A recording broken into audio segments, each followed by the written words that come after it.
Welcome to the machine.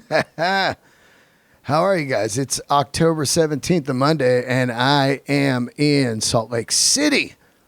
9 days left of the Marcus King Rock and Comedy Tour, winding down. Just had a good run there. San Francisco, Portland, 2 in Seattle, and now Salt Lake and Denver coming up. So, hope to see you guys out there.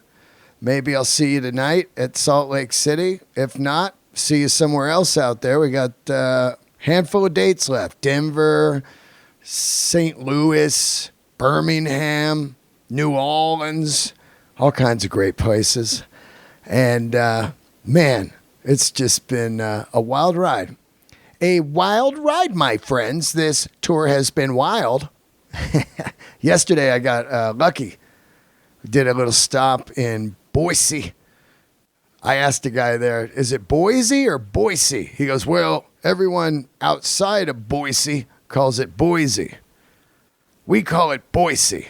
And I was like, oh, all right. Well, what is it? Does anybody know? What is the proper way to say Boise? Anyway, got to stop there. Boise Mid-Century Instagram picked me up, took me over to see the great Aaron Paul from Breaking Bad's Mid-Century house that he is selling with an indoor pool. Just a mind-boggling home. Boise was beautiful. They got 11,000 mid-centuries up there, and I got to go see about a handful of them, about 20 of them, and they all blew my mind, and they were all, under $1 million, so it was painful, but great day, great day. Great guest today. I got to tell you, on this Marcus King tour, Marcus has put together this amazing package of Marcus King, Neil Francis, Ashland Craft, and myself. Ashland, who is my guest today, is a fantastic singer-songwriter. She has a record out called The Travelin Kind, and her songwriting is just mind-boggling. She opens the show every night, solo acoustic, and it's just great to hear her songs all stripped down. Killer hooks. My favorite song is Your Mama Still Does, and I love The Travelin Kind, and a song that's not on the record, Mile a Minute. And Ashland was on The Voice. She's the only person I've ever had on Let There Be Talk that was actually on The Voice. So we dig into that. We dig into her songwriting. We dig into how she got started. Really, really cool human and great voice. You're going to love her. Go and listen to her record right away. Came out in 2021. Fairly new record. Marcus plays on the record and sings on it also on a song called Highway Like Me. So dig into that, and I hope you dig this episode. I know you will. I want to thank everybody that's been tuning into my kind of small little Marcus King tour diary. Had Jack Ryan on, the drummer for Marcus King. I just interviewed our bus driver. Ashland's here today, and then I'm going to have Neil Francis and other members of Marcus's band. So this has just been a cool way to get a little behind the curtain idea of what it's like to tour out there grinding in America as a musician or a comedian. You really kind of get a little taste of what it's like from these episodes. The episode is brought to you by MigosDog.com. I feed my dog only the best food because I want Gertie to be around a long, healthy life. And that dog food that's just sitting on the shelf with no regulations could be made in China with sawdust and whatever. You don't know what ingredients are in your dog's food. So I go the clean route, Migos Dog. They got chicken, salmon, duck, and they got beef coming out. They also have toppers you can put on your already existing food to give your dog a nice little healthy bonus. This stuff is amazing. If you live in LA, they're about to start doing delivery service. So check that out or get it at the Erewhon Market. Migos Dog. Also, my one-stop denim and leather boot shop, Standard and Strange. That's all I ever do. I go to Standard and Strange. I know they're going to have everything that I want. They got the real McCoys. They got John Lofgren boots. They got Momotaro jeans. They have a massive amount of selection. It's all the highest quality, all the best stuff. Oakland, New York, and New Mexico. Or online, standardandstrange.com. They'll ship right to you. Call them, tell them I sent you. Or go see their shops. The New York one is a knockout. Standardandstrange.com, another great sponsor. Okay, I want to thank everybody that maybe you're new from finding me on the Marcus King tour, or maybe you are an old fan. I cannot thank you guys enough, all of you listeners every week. Subscribe to the YouTube channel. Leave a review on iTunes. This stuff greatly helps the show. Trying to get the algorithms up, whatever the fuck that mystery is, the algorithms. Also, you want to support the podcast, join my Patreon. Tons of bonus episodes, over 130 bonus episodes, and you could do some Zooming with me. Patreon.com/Dean Del Rey. I want to thank all of the new Patreoners out there. I cannot thank you enough for just supporting me. Old Patreoners, new Patreoners, everybody. Rob Adams and Kelsey Olson, thank you for joining. And Real Cool Time, that's his name, Real Cool Time. Anyway, hope to see you guys out there. And I have some road shows coming up where I'll be headlining. Philly, Soul Joel's coming up. Las Vegas Comedy Cellar for a solid week in November. That's happening. Some more dates with Bill Burr and Grand Comedy Club in Escondido, all on DeanDelRey.com. Let's get into it right now. Thank you so much, Ashland, for joining the show. It's just been a pleasure to watch you every night sing the shit out of these great songs. And, you know, I know people are going to be digging this episode. And if you do dig it, people, spread the word of Ashland Craft. Here it is. Candles are lit. All right, here we are, another episode of Let There Be Talk. We got a great guest today. I've been doing this Marcus King tour diary, and the tour is Marcus King, myself, Neil Francis, and Ashland Craft. Now, I had never heard of Ashland Craft till the tour, and thank God that I have heard of her because she is fantastic, and she is here today. How are you? I'm good. How are you? I'm good. Are you tired? I'm tired. I'm delusional at this point, but it's fine. We're still having a good time, so. Yeah, we're a little over halfway. It's funny, when you look at the tour, it was 32 dates. Right. I look at it and I go, oh, yeah, I'm on. And then about 2 weeks in, you're like, what the, I mean, it is a whirlwind. It definitely is something, it keeps you going, but there's always something new to throw into the mix. So you're constantly on your toes, and I don't know, the music keeps stepping up every night too, and the performances. So you just want to be on your A game, you know? Yeah, yeah. Well, get tired. I feel like the show has hit its stride. It's really rocking right now. We've all gelled. We figured it out. I figured out kind of when I get in there and do jokes. Right. And we figured out some cool end of the show jams, or Marcus has, and the audiences have just been electric, man. Those shows at the Tabernacle and the Ryman were insane. Insane, on fire. I feel like it keeps building every night, so that's good for us, right? And Stubbs was killer, just we're at somebody's outdoor ranch barbecue. That was awesome. That was my element right there. Outside, good little change of pace from the theaters and stuff, so good crowd. Great crowd. Yeah, it's been great. Now, you have been friends with Mark. You and Marcus went to the same school? Okay, so yeah, this is a long-winded thing I try to explain on stage, but I never knew Marcus until literally a year ago. He featured on one of my songs, Highway Like Me, on my debut record. And but I had always known about him because we both grew up in South Carolina. He grew up in Greenville. I'm in Piedmont, which is 10 minutes south of Greenville. And the music circuit is not the largest, definitely not compared to Nashville. So before I moved, I'd heard his name all the time. He's just a prodigy where we're from. He's a legend. And his dad as well. And, I mean, everybody just knew him for being a badass. And I believe he would have went to, my rival high school. Oh, I got basically. So yeah. I went to rival high school. Isn't that hilarious? That's a rival school. Literally. I was on one side of the county line. He was on the other. So We could have probably thrown a rock to each other's house. Not literally, but I mean, we were close. Was it your label that set up Marcus playing on the record? And is that where you guys met? Or did you meet before that?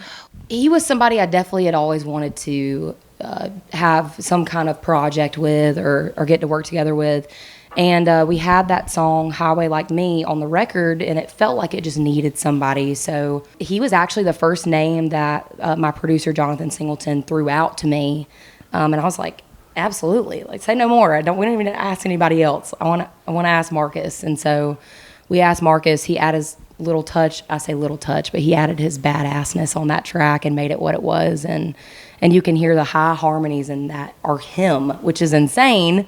Because I can't even hit those notes. So he really like brought the track together, and it felt like I was working with somebody from home that I'd known my whole life. So it was really comfortable. Let's get into it. You're young. How old are you right now? I'm 26. 26. Yes. And how do you get into music out there, and who were your people? Were you listening to country? Were you listening to rock, hip hop? Because you're 26 and it's a hip hop world. Yeah. Honestly, growing up, my parents listened to literally everything from George Jones. I'm definitely a country fanatic. That's just, what I come from. That's the roots. But my mom would listen to Billy Idol. Awesome. My dad would listen to Motley Crue, Def Leppard, all of those. And so I'm definitely like an 80s band kind of gal as well, so you can hear a little bit of that in my music. But yeah, I mean, they listened to everything. I mean, there was no limit. And so I think I kind of just pulled a little bit from each thing that I heard from my parents, and they kind of always supported me in music, never pushed me to do it, but they knew I loved it. And so I started gigging at a really young age. Were you playing country from out of the gate? Yeah, I think that was really what I was like drawn to the most. Who were your people? Because so growing up, of course, I love the outlaw country, and I love the Highwaymen, and I love Willie and all that. But I also got into the Judds, Grandpa. Yes. I thought that was one of the greatest songs I had heard in years when it came out. Absolutely. And over the years, there would be these people that would kind of cross over to everybody, and you'd be like, oh, God, it's just turned out just a great song. Right, like Shania Twain. I Right. feel like she had that big... I mean, I don't feel like it was such a drastic crossover to where it was two different products that you were getting, but I think it was such a universal sound. And Shania was one of my big influences, just because she had a little bit more of an attitude, like a little bit more sass in her stuff. And the Judds as well, I think they were very like unapologetic in what they sang about. Loretta Lynn, who we just Dixie Chicks lost recently. Dixie Chicks. The Chicks, sorry. The Chicks, I know. Yeah. I'm so used to growing up on them as what they were, but I mean, honestly, just my dad loves George Jones, so he was a big one growing up. Conway Twitty, literally you name it, I probably listened to it at least a little bit. And but those were probably some of the biggest influences. Reba, Dolly Parton, those big iconic women in Loretta country. Lynn, rest in peace. I know, man, that shit's crazy. But I can't she believe. lived to be 90, which is great. And she paved she was a pioneer in country Her and music. Dolly, just Yes. crazy, man. Just She's another legends. one of those unapologetic women who was like, I can still be a lady and say what I need to say, and people loved it. So thank you, Loretta. When you start gigging, are you just doing covers? I did start out, I dabbled in writing I started probably writing when I was like 11, 12, and they were your typical like heartbreak, young teen love songs. And I never considered myself a writer at that point. I didn't think I really had what it took, even though I still tried, and I gigged on cover songs a lot. So any bar that would let me in at 16, I would go and open for anybody that would have me. And yeah, just from then on, I just kept gigging. Finally got a job at a honky tonk called Wendell's Dip and Branch, and worked there in the house band for 2 years. So that like really helped me gain my solid ground, I guess, in country music and performing and live performance. So what do you, honky tonk, you get a job at a honky tonk, and do you just play as like the house band?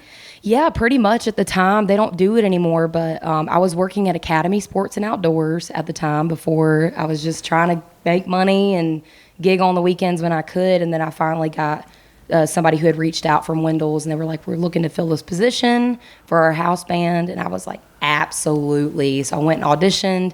they offered me the job that night. My parents did not want me to take it, but that was kind of like my one moment where I was like, Mom and Dad, I love you, and I know you're worried about me. I know you care about me. I know this is like an hour drive, but just I need to do this for my career. Would you play every night? How does it work? Every Friday and Saturday night for 2 years straight. Never had a night off, so it was just constant. And we got there at like 8 o'clock, I believe, and ended up, we would stop around 2-ish when the bar would close. So like 3 sets a night or something? Yeah, I mean, it would be like a 45, 15-minute break, 45, 15-minute break. And it wasn't just me singing in the band. Everybody in the band could pretty much sing even and play their instruments. So we kind of hop around and just choose whatever we wanted to do for the night. And country covers? Yeah, country. I mean, we did a lot of different stuff, honestly. You know you did Pour Some Sugar on Me. Oh, I at least attempted it.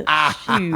That was the song. That's like such a crossover song, you know? But the people that came to Wendell's would love stuff like that. I feel like they were very much still into like the 80s rock, and they wanted to hear a little bit of everything. So it kept me, I learned a lot from Wendell's because I was 18, 19 years old, didn't really know much about old school, like gigging and country music, and I was under the wing of a lot of like very seasoned, very talented guys who had played for a really long time, and they kind of helped me through that little journey, and that kind of kicked off, I think, my love for live performance and being in front of an audience and like interacting and kind of breaking that barrier in between the stage and the crowd. Well, that's cool, to be able to, it's kind of like when you're a comic, open mics, you're learning at a venue. Right. And it's kind of like the Beatles when they went to, Germany and just played like 5 sets a night to figure out, them as a band, just doing covers all night, every night. And eventually you just become a full-blown performer because you've seen it all. You've seen the drunken fights. You've seen the people that aren't listening. You've seen the people that are listening and rocking and loving it. Yes. It's all different types of dynamics. The early sets where no one's maybe there yet. Then the late sets where they're drunk. It's all over the board, So it's really crazy. So that's really cool to be able to jump in the fire. Yeah, I really think live performances really put you to the test and like really show you what you're made of. Because like you just said, you have people that are listening, but you have some people that are drunk and just showed up to kind of socialize, which is fine. We all go out for different reasons, but I think that really kind of throws you into the pit and it's like, all right, this is what you have to work with, and it's all in how you handle it, and you'll kind of know it for next time. And I feel like that's how you grow. It's like, it's a good challenge every night, in my opinion. I love it. Well, it gets you ready for stuff like we're doing. Like you and I have the toughest spots on the gig because you're first, and then I'm there doing comedy where maybe some people don't even know comedy's going to happen. So it's like, wait, acoustic act? And then, wait, jokes? You know what I mean? So you learn to navigate those all different situations. Absolutely. And then you're able to just power through and nothing will faze you. Yeah, it gives you a little bit of tough skin, and I think you kind of have to have that in this industry because it's ever changing, But I love our jobs. We get to get out there and be like, all right, everybody, let's get rowdy. Let's get going. I always like to remind people we're here to have a good time. Like, you paid your hard-earned money to be here, and we want to be here with you having a good time as well. So I really like to encourage people to get out of their shell and enjoy the moment while we're here, because a year ago we weren't even able to do this. So it's like even more sweet now to get out there and interact with people. So you're just like, come on. Yeah, and you're killing it. You're killing it. Man, thanks. It's so are you. Well, I feel like the audience is really getting a kind of a really cool style show. You're getting an acoustic act.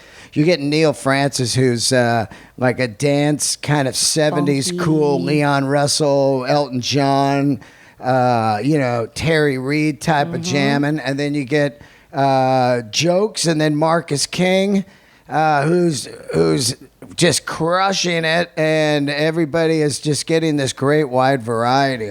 Man, these people are super fans too, and this is probably the first show of its kind that I've been a part of, for sure, because I'm so used to being on the country tours and the bigger like mainstream stuff, and they don't really have a lot of that diversity. It's more about, let's just go do a show, get through it, and that's not everybody, obviously, but I do love this show so much because it feels so much more personal. It feels like you kind of get to reach a little bit larger audience, and you're getting so many different things for what you paid for a ticket. Somebody told me something interesting a couple nights ago. You went like 2 minutes over on your time.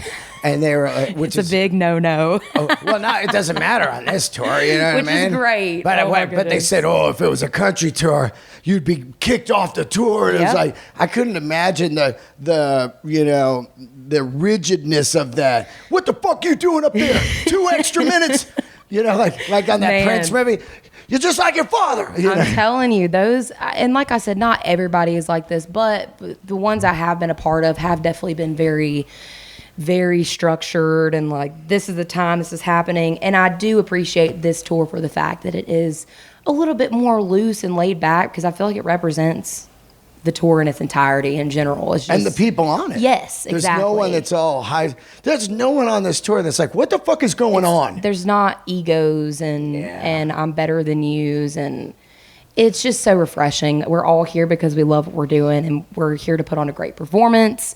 And I don't think it's anything more than that. And like, you see the performance at the end of the night where it's all of us on stage, and that's just like a good like stamp on, I think, this tour in general. So it's like the coolest part, in my opinion. It's like the last waltz, you know? Exactly. It's and great. you get to see everybody one more time. This big festive thing, going crazy. So So you're playing there for a couple years, and then what gets you out of there? And how do you start to get some interest and stuff? I know you did that show. What was it, The Voice? Yes. So let's get into that, because I don't think I've had anybody on that's been on The Voice. Oh, cool. And which is really cool.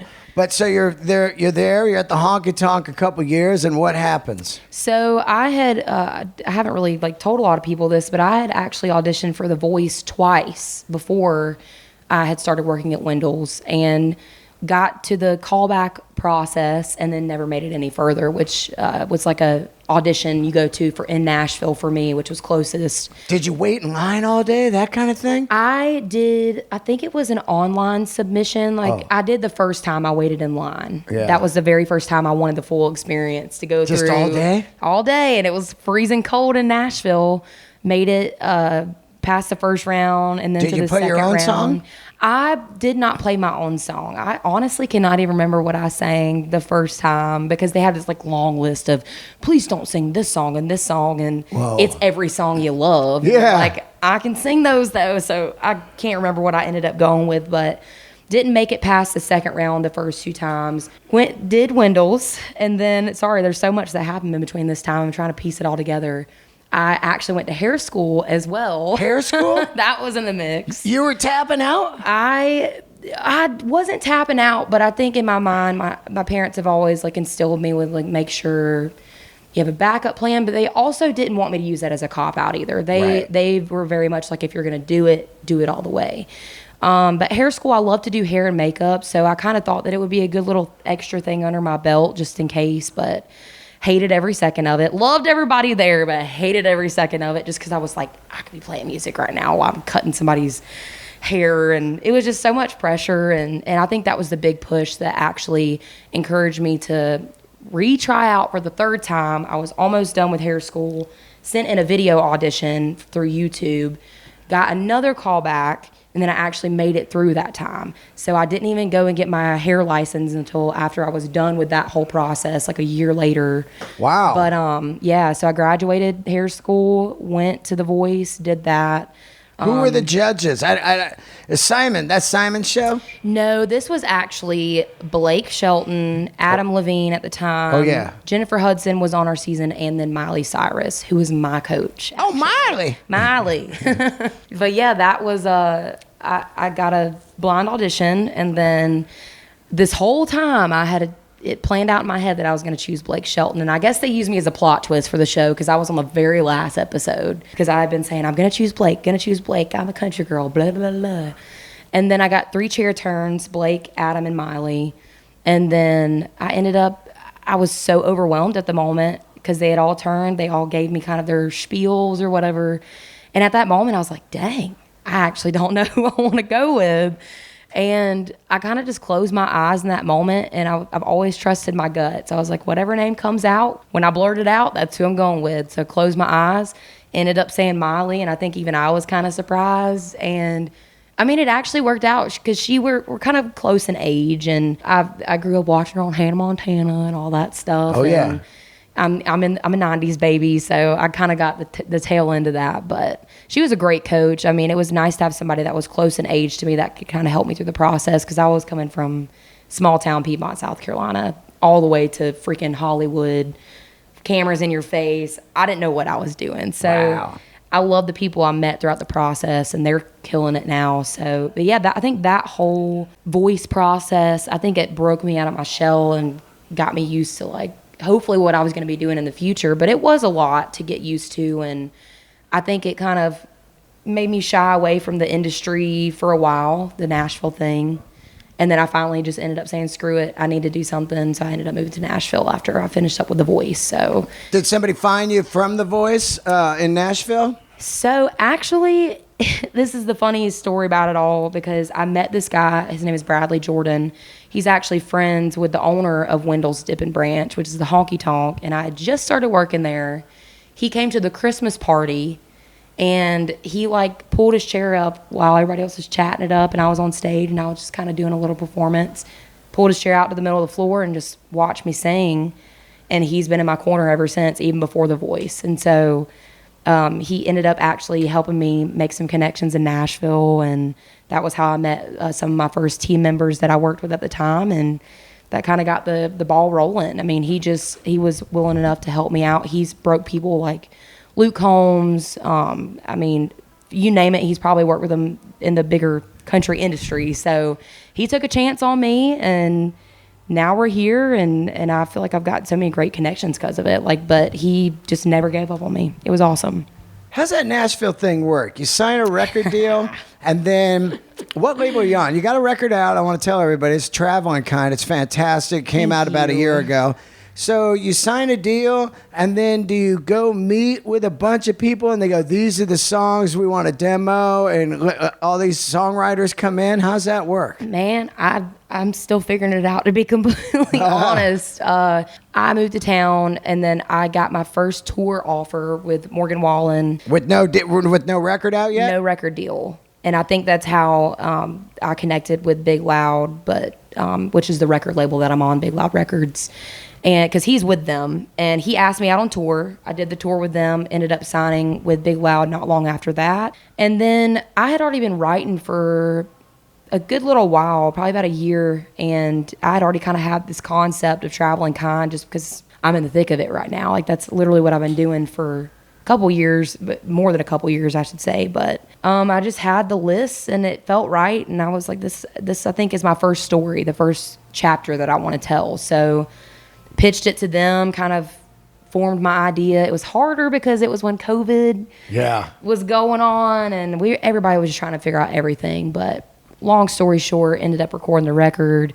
It's still doing fantastic a year later. I'm so thankful, just being my debut record. You know, it's my first project ever, and it's sitting at like 20 million streams on Spotify now. Wow. And so I'm thankful. It did exactly what I hoped it would do. I'm still touring on it, so I'm hoping to go in and record some new music now and complete the chapter and hopefully start a new one. I don't know. Well, the songs are super catchy. Thank you. Like, Travelin Kind is a super great chorus, and then A Mile a Minute, great, you know. Thank you. And did you write those? I did, yeah. Wow. Travelin Kind was actually one of the first songs I had written when I moved to Nashville, surprisingly. I wrote it with a guy named Eric Dillon. He's amazing, and it just felt like my story, you know. It felt like I was being genuine and honest about who I was, and I wanted that to be kind of the opening scene to the whole record. I wanted it to be, if you were watching a movie, that would be me getting all my crap together and like getting ready to hit the road. So I don't know. I wanted to paint a picture in everybody's mind of who I was, and hopefully give them a little piece of something to like listen to on the road when they're traveling or when they want to be traveling. So yeah, I don't know. It just turned out to be this first chapter of who I am. And Mile a Minute, it was meant to go on the first record. barely missed the deadline for that one, but it's still going to go out on this next batch of music. So I'm really excited about that one. The crowd's been responding to it, having fun with me with it. So I'm excited to see what it does. Now you're getting okay. So we're doing this tour. We end in October 27th. Yes. And then are you jumping on another tour? Well, let's see. I'm like, what month is it? October. It is now October. We've been jumping from one tour to the next, and this is probably my last long tour for this year. We do have some dates coming up with Cody Johnson. You got on a band his tour. also, right? I do have a full band. This is the first time in a minute that I've done acoustic touring, so it's been nice to go back to the basics and how you wrote stuff and how it kind of came to be in the first place. And so I'm excited to get back with my band, though. We have a rockin' time, and we like to get loud, so it always adds a little bit more energy, and I'll be doing some of those dates with a full band, a couple headlining shows here and there. Going to go to Switzerland for the first time. Whoa, really? I heard they have a huge country music market out there, so I'm really excited to go play some country music in Switzerland with one of my best friends. And yeah, I'm just hoping to get anywhere and everywhere this year and meet as many people as possible and tour as much as possible. I told them, I was like, keep me busy. Keep me on the road. That's all I want to be doing. They're talking about starting a new record, right? Yeah, I don't know if it's going to be a new record. I think we're going to kind of piggyback off this first one just because I want to keep it alive and give us a little segue into whatever we do next. But it's probably going to be around the same theme, a little bit more traveling stuff. But also I'm hoping to kind of reach new emotions, so to speak. I don't have a love song out yet. I'm kind of in that phase in my life where I wanted to be that person that was like, screw it. Girls release love songs all the time. I want to be that one that just kind of hits everything else first. Because yeah. I love writing based off experience. I've dated and had relationships, but I'm currently not in the love phase of my life at the moment, which is fine. I'm in the traveling phase, which is the love of my life. So yeah, nomad. It counts. Yes. Don't want to settle down in one place for too long. Let's give a shout out to those Austin police that got your stolen gear back. Yes, man. This was an incredible story because your gear got stolen months and months ago or whatever. When you were touring with the band, so they stole some guitars, some in-ear monitors, some drums and stuff. Now, when I hear that, I always say, c'est la vie, it's gone. It's gone. Not because of the negative, but the police just don't have the time. They're like, sorry that happened. We'll see you later. It turns up. But these guys went the extra mile. And from what I heard, one of the cops was like a musician, so he kind of stayed on it. Yeah, so we had played, it's so crazy how all this panned out. Played in Kansas City. Our trailer got stolen. I have a tracker on the trailer, which was a godsend. Thank you, Dad. And your dad said put a tracker on there. My dad is a smart fella, and he knows how much money's going to be in that trailer. So he was like, I know it's kind of expensive every month. It's like, not really, though, for what it's worth. It's $20 a month. Oh, my God. Anyways. Yeah. So we had that on there, recovered it the first time with only a few things missing. My photographer had some stuff stolen, and it didn't really turn out the way we hoped. We got most of it back. And then 3 weeks later, we're in Buda, Texas, playing at Willie's Joint.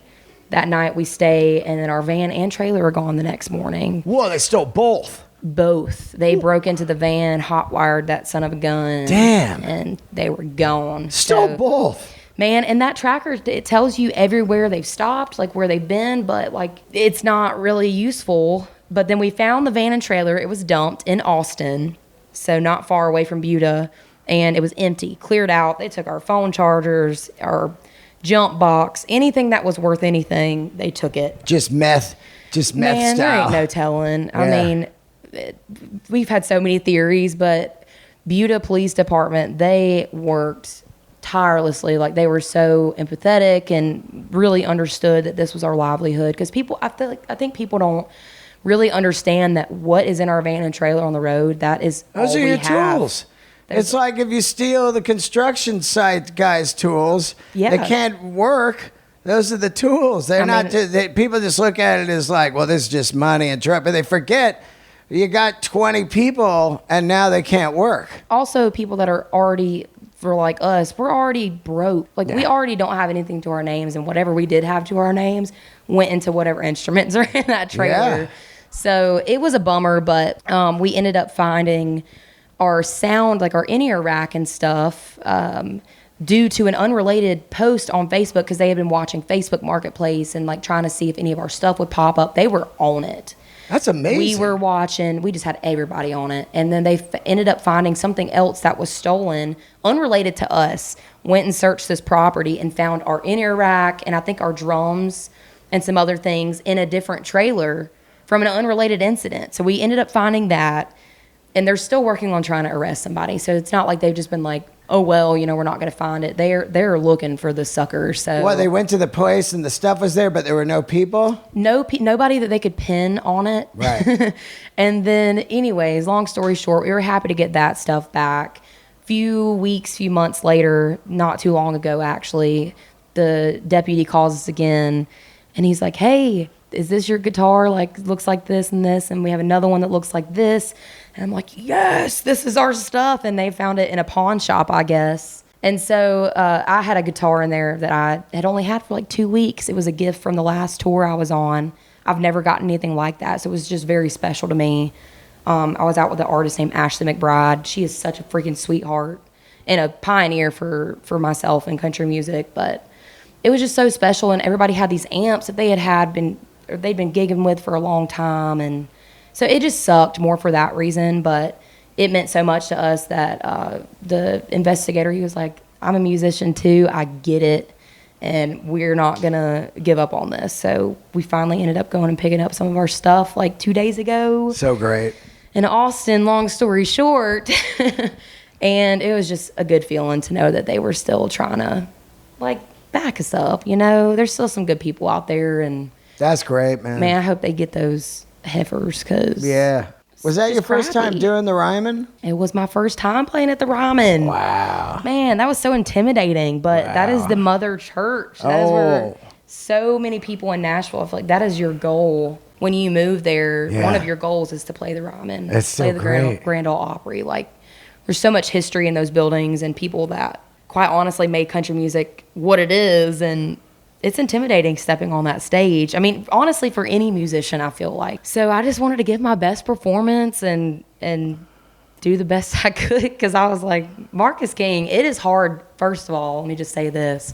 It is hard opening up for him, not because he's mean or bad, but because that heifer can play the damn guitar and sing his ass off, and you're like, I gotta set up for this? Oh, yeah, because the crowd that's there knows how great he is. They're ready. So they're like, if you are coming on, you know, that's why I really like to set it up at the beginning of the show of like Marcus has handpicked all these acts. For sure. And I'm letting you know, you are going to get some incredible music tonight, you know? What I like about that crowd is if they're there to see Marcus, it means they're seeking out new music. Absolutely. And that means they're open-minded to hearing other new music. And I'm seeing it when we're at the merch booth. People are just excited. They're like excited. Like when I was young and found new bands, even not even young, I'm still finding new bands like, you know, Marcus and Neil, anybody I've had on, you. Same here. It's constantly exciting to me still to this day of like, oh my God, have you heard this band and this song? Yeah, I mean, and it's hard too, because like in the day of social media, which is a great tool. I don't ever want it to sound like I'm dissing social media. Yep. But it's a very oversaturated market now in music world. And it's so hard to just scroll on social media trying to find new people or Spotify, because there's so much. So I think people forget a lot of times too, these opening slots for these tours, they're kind of used as like a representation of who these people are listening to, like the headliner, or who they want or who they love. And I think a lot of times people these days are just trying to fill a slot, you know? And just say, all right, slot's filled. We got who will buy onto the tour. Exactly. Yeah. But I love this one for the fact that he genuinely like wanted to put it as a whole show, like a whole listening party, if you will, of different stuff. It's a traveling road show. For sure. You know? And you feel it. I mean, it's got so many different like emotions, and it's just like a roller coaster of good music on this tour, you know? Well, the great thing is, like I said, the people are there seeking out new music. If you were opening for let's say a Bob Seger, or let's say a big band that's been around forever, that audience necessarily is not looking for new music. They're coming to hear that artist's hits, and then they're going back home. Yeah. But if you're here to see Marcus King, this is relatively new in the last 10 years. And a lot of the fans are in the last year. Because I ask them, I say, who's seeing Marcus King tonight your first time? And it is most of the room, which is radical, which is great. Awesome, yeah. So that means that they are definitely into hearing all kinds of new music. So it's just an incredible audience also. I want to give a shout out to the audience for going out. I know how much it costs to get a babysitter and parking and some drinks and the tickets. And merch, going out, hats off to all of you coming out to the shows. Absolutely. We couldn't do it without them. I mean, also, props to them for showing up early. Yeah, early. Oh, my God. I did an exact tour you're doing for 10 months opening for the Wallflowers. Wow. And it was just me and acoustic, and I know exactly what you're going through. Yeah. The people are slowly coming in. They're like, what's going on here? And you're just trying to grab whatever you can. Absolutely. And then by the end of the show, you've got them singing with you. And that's the idea of grabbing who you can. Like if I grab a couple hundred people that love the comedy each night, that's great. That's way better than sitting home. That's all. I mean, that's all you ever hope for in this situation. Because I know I don't want to say it's unrealistic to expect to reach everybody, but in a sense, like, everybody's got their own cup of tea, but I think my biggest thing coming out here is like, I'm ready to party with y'all. I want all of us to have the same amount of fun. So I'm here. Let's all just do the thing, and you just grab whoever you can. And people, they'll start to see like, oh, everybody else is having a good time. I feel like some people are shy too when they go out. Oh yeah. They don't really know how to, like in Austin, it was daylight. Right. We're You can still see each other's faces. People are like, they're like, oh, huh? They could see me. I don't like singing, Yeah. Come on, let me hear you. They're like, no. People get so shy, but it's okay. I like to ease people into the whole experience. But, I mean, you always, like you said, you always just hope you can grab whoever you can. And if whether that's 2 or 200 people or 2,000, if you get one, that's for me all I care about. Is if I can get one person to pay attention, that's more than none. Like I always say, 1,000 true fans, one at a time. Absolutely, and it shows. Like, especially this tour has been so great for me because, again, I'm not really a big social media person, but I can honestly say I've watched my numbers climb after every show, every night, even if it's by a couple or a bunch of people. It's very rewarding to see those numbers continue to go up, and it's cool to like say you reached a new fan base, Oh, yeah. It's like an adrenaline high. You just want to keep going, and I love meeting the people that come out and hearing their stories and like hearing how they got interested in Marcus King, and then being, for all of us, like, we had never heard of y'all until this tour, and now we're huge fans. Yeah, so I love that. That's the best. Yeah, man, that's all you want out of this whole experience. Well, thanks for doing the show. Thanks for having me. I hope I didn't talk your ear off. Yeah. We got another, I think, 15 shows or something. And we got a good run here coming up. L.A., Seattle, Portland, Denver. I love Denver. Chicago. Oh, man. It's going to be some good stuff coming up.